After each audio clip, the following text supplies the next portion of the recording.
2025 बरूथनी एकादशी व्रत कथा एवं महत्व। वैशाख मास के कृष्ण पक्ष की एकादशी। धर्मराज युधिष्ठिर बोले, हे भगवान, वैशाख मास के कृष्ण पक्ष की एकादशी का क्या नाम है तथा उसकी विधि क्या है और उसके करने से कौन से फल की प्राप्ति होती है, सो कृपा पूर्वक कहिए। श्री कृष्ण भगवान बोले, हे राजेश्वर, वैशाख के कृष्ण पक्ष की एकादशी का नाम बरूथनी है। यह सौभाग्य को देने वाली है। इसके व्रत से मनुष्य के समस्त पाप नष्ट हो जाते हैं और अंत में सुख मिलता है। यदि इस व्रत को एक दुखी स्त्री करती है तो उसे सौभाग्य मिलता है।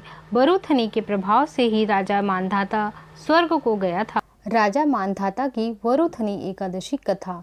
एक ऐसी कहानी जो राजा मांधाता के तप और विष्णु भक्ति का वर्णन करती है। एक बार राजा मांधाता नर्मदा नदी के तट पर स्थित अपने राज्य में धर्म और न्याय के साथ शासन करते थे।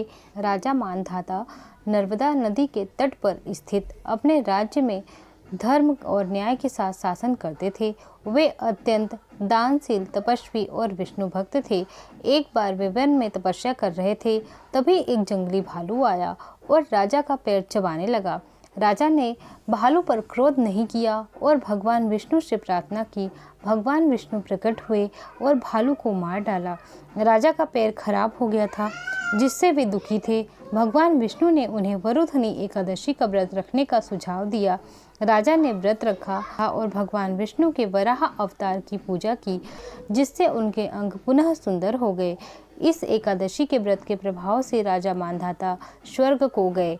इसी प्रकार जो कोई भी इस एकादशी के व्रत को रखता है अथवा इस कथा को पढ़ता या सुनता है, उसके समस्त पाप नष्ट हो जाते हैं।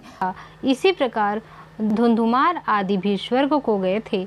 बरूथनी एकादशी के व्रत का फल 10 सहस्त्र वर्ष तपस्या करने के फल के बराबर है। कुरुक्षेत्र में सूर्य ग्रहण के समय जो एक बार स्वर्ण दान करने से फल मिलता है, वही फल बरूथनी एकादशी के व्रत करने से मिलता है।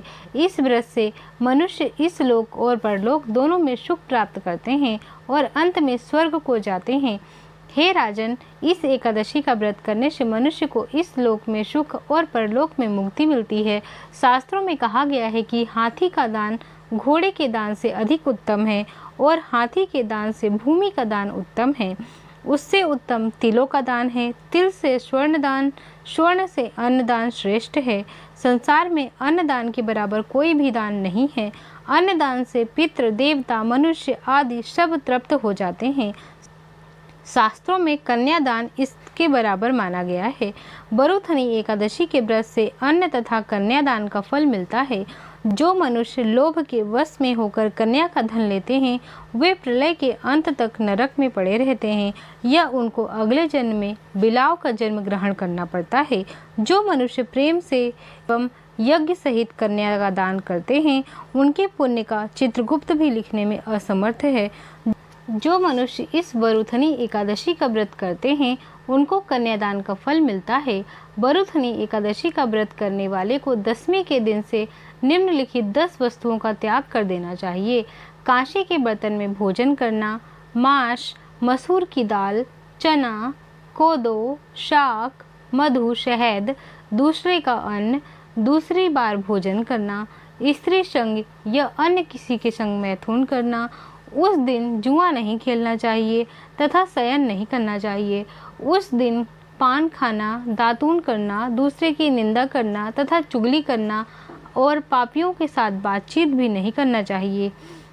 उस दिन क्रोध करना, झूठ बोलना त्याग देना। इस व्रत में नमक, तेल तथा अन्य वर्जित है। हे राजन, जो मनुष्य इस एकादशी का विधि विधान से व्रत करते हैं, उसको स्वर्ग की प्राप्ति होती है। अतः मनुष्य को पापों से डरना नहीं चाहिए और जो मनुष्य यमराज से डरते हैं, उनको इस बरूथनी एकादशी का विधि विधान पूर्वक व्रत करना चाहिए। इस व्रत के महत्व को पढ़ने एवं सुनने से सहस्त्र गोदान का फल प्राप्त होता है। इसका फल गंगा स्नान करने के फल से भी अधिक है। बोलो एकादशी माता की जय, विष्णु भगवान की जय।